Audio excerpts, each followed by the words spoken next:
मोदी सरकार, बीजेपी और आरएसएस की नजर अब मुसलमानों की वक्फ जायदादों पर है, जिसकी हिफाजत के लिए देश भर में मुसलमान एहतजाज कर रहे हैं। आपको बता दें कि पूरे हिंदुस्तान में मुसलमानों के बाप दादाओं ने अल्लाह के नाम पर अरबों रुपए की जायदाद वक्फ की है, जिस पर कब्जा करने के लिए मोदी सरकार एक कानून बना रही है। उसी सिलसिले में मोदी सरकार ने पार्लियामेंट में एक वक्फ बिल पेश किया था, जिसे अपोजिशन पार्टियों के सख्त एहतजाज के बाद वापस लेकर ज्वाइंट पार्लियामेंट की कमेटी यानी जेपीसी को भेज दिया गया है। जेपीसी के सुझाव के बाद दोबारा इस मुस्लिम विरोधी बिल को पार्लियामेंट में लाया जाएगा। उस बिल के खिलाफ जहां एक तरफ मुस्लिम पर्सनल लॉ बोर्ड, जमीयतुल उलमा हिंद और जमाते इस्लामिक जैसे बड़ी मुस्लिम तंजीमें जोरदार लड़ाई लड़ रहे हैं, वहीं दूसरी तरफ दीगर मुस्लिम तंजीमें भी अपनी अपनी तरीके से वक्फ बिल के खिलाफ एहतजाज कर रहे हैं। मुस्लिम आवाम को बेदार कर इस काले कानून के खिलाफ लड़ने के लिए तैयार कर रही है।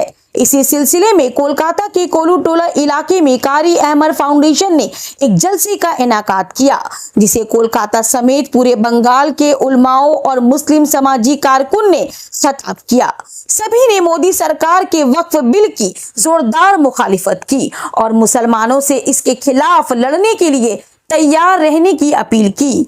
इस मौके पर कारी अहमद फाउंडेशन के फाउंडर जैद अनवर ने कहा कि ये सिर्फ एक कानून नहीं है, बल्कि एक ऐसा भयानक अजदहा है जो हमारे तमाम मस्जिदों, मदरसों, कब्रिस्तानों और खानकाहों को निगल जाएगा।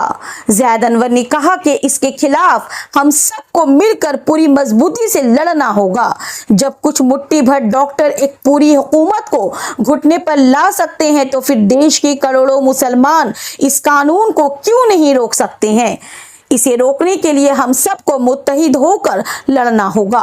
जैद अनवर ने कहा कि हमारी लड़ाई किसी दूसरे मजहब या उसके मानने वालों से नहीं है, हमारी लड़ाई सरकार से है, जो एक काले कानून के जरिए हमारे मस्जिदों, मदरसों, कब्रिस्तानों और खानकाहों को हड़पना चाहती है।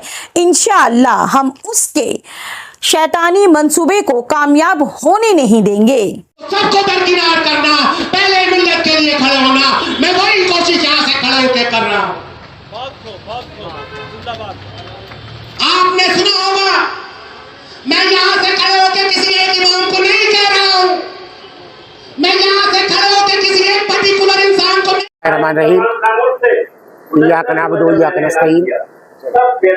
हम अपने अल्लाह की इबादत करते हैं, अपने अल्लाह से मदद मांगते हैं। उसी के साथ साथ आज यहाँ पहुँचे हैं मदद मांगने।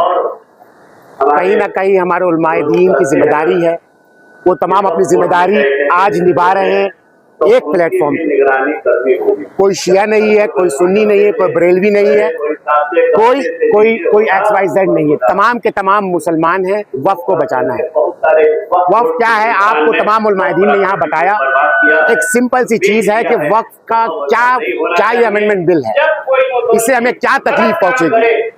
आपको ये जानना होगा, अगर ये बिल आया तो हमारी चीज को एक बिजनेस की तरह ट्रेड किया जाएगा। हम मानते हैं हमारे वक्त में कुछ लोग हैं, कुछ लोग गंदे हो सकते हैं, हर समाज में होते हैं, मगर हम पूरे वक्त को गंदा नहीं बोल सकते। हम चाहते हैं कि हमारी चीज हमारे साथ रहे, हम उसका देखभाल एक जमाने से करते हुए आ रहे हैं और आगे अंदर आने वाले कल भी करेंगे। उनके बाप का हिंदुस्तान नहीं है, हिंदुस्तान में जितना उनका है उतना ही हमारे बाप का भी है। आपकी ताकत है, आप लाए, इंशाल्लाह फिर हम वापस करवा देंगे, रिवोक करवा देंगे। हम एक होंगे तो हम सब कुछ करा सकते हैं। आपने बंगाल एक जिंदा मिसाल है, एक डॉक्टर के साथ बरमुती हुई, एक डॉक्टर शर्मसार हुई, 1500 डॉक्टर ने बंगाल हिला दिया।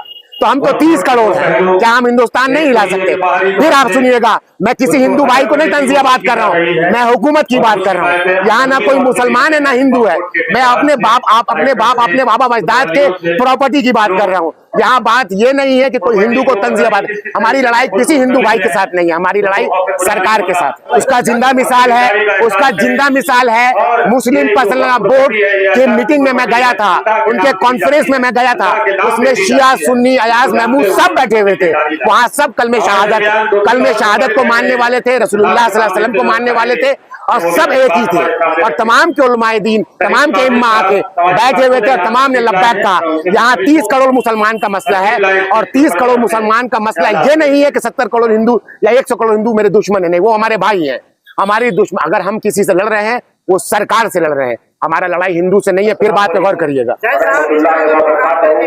एक कोशिश हवा के खिलाफ चिराग जलाना है, मगर इंशाअल्लाह मैंने रिक्वेस्ट किया है तमाम इमामों से, इमाम से ये नहीं समझिएगा कि मैं किसी एक इमाम को तंज कर रहा हूँ, मैं तमाम इमाम के हाथ जोड़ के बोलता हूँ, आपके साथ आपके पास एक साल में 56 फ्राइडे होता है, जुमा होता है, आपको अल्हम्दुलिल्लाह घंटे भर का खुतबा मिलता है। बताइए उम्मत के पास क्या क्या है, बताइए मिल्लत के पास क्या क्या है, बताइए मिल्लत की क्या जरूरतें हैं।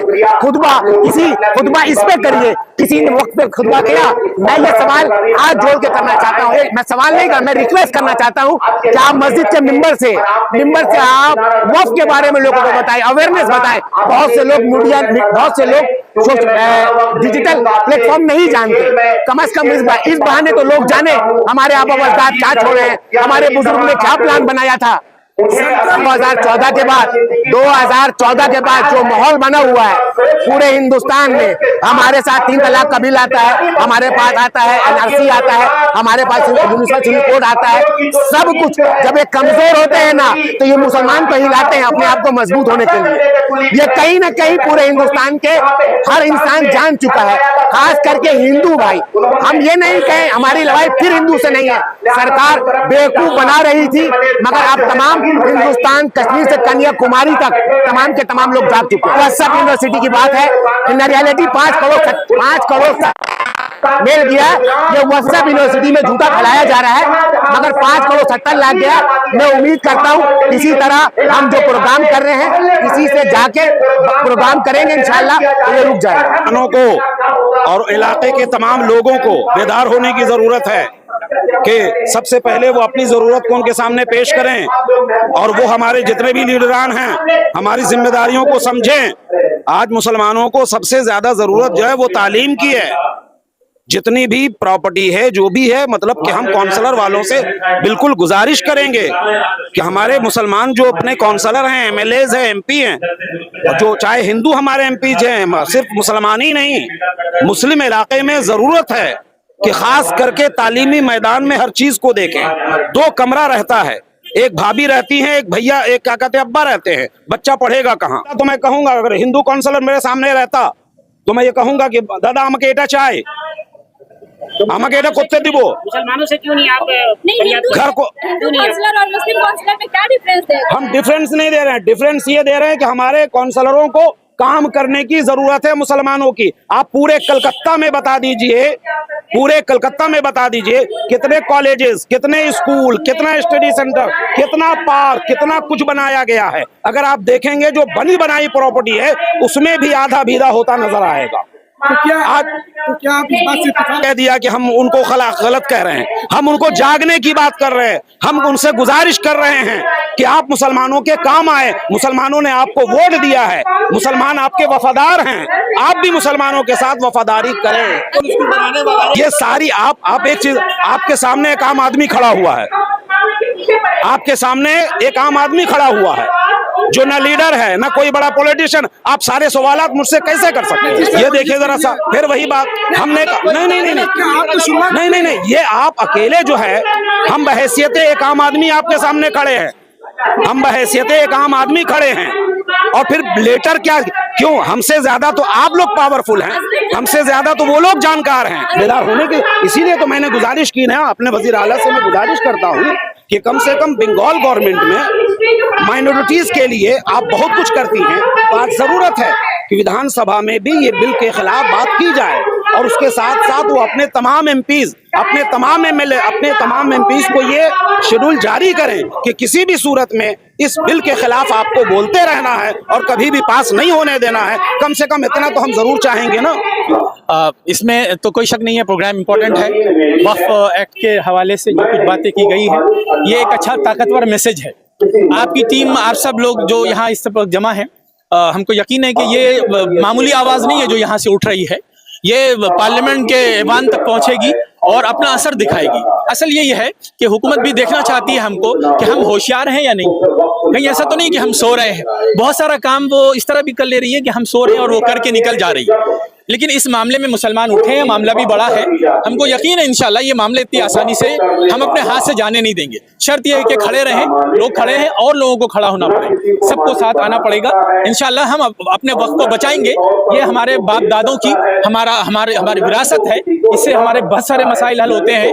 हम इसको ठीक करना चाहते हैं, हुकूमत इसको लूटना चाहती है। ये बहुत कामयाब। ईमेल तो एक जरिया है, ईमेल एक जरिया है, उसके जरिए भी बताया गया है और जो दूसरे जराए हैं उनसे भी बताना है, क्योंकि हुकूमत की नीयत ठीक नहीं है। और आज भी आपने देखा कि वो खबर आई है, अमित शाह साहब ने कहा है कि हम हर हाल में इसको बदलेंगे। तो इंशाल्लाह हम उनसे कहना चाहते हैं कि हम मुसलमान उनको ऐसा करने नहीं देंगे। इंशाल्लाह चल रहा है, छोटे बड़े बहुत सारे इश्यूज हैं जो इसीलिए रखे गए हैं कि मुसलमानों को सताया जाए और उनको परेशानी में मुब्तला रखा जाए। यकीनन ऐसा इशू मामला है। जब भी कोई अहम बात होती है ना, मुसलमान उठ जाता है। बस उसको अंदाजा होना चाहिए और अब वक्त के मामले में भी अंदाजा होने लगा, इसलिए अवाम लोग उठ रहे हैं। सोई हुई ये कौम बड़ी कौम है, इतनी आसानी से ये पलटती नहीं है। लेकिन कई इश्यूज ऐसे हैं जब लोगों ने देखा है कि जब उठ जाता है मुसलमान तो फिर वो अपना मकसद पूरा करके रहता है।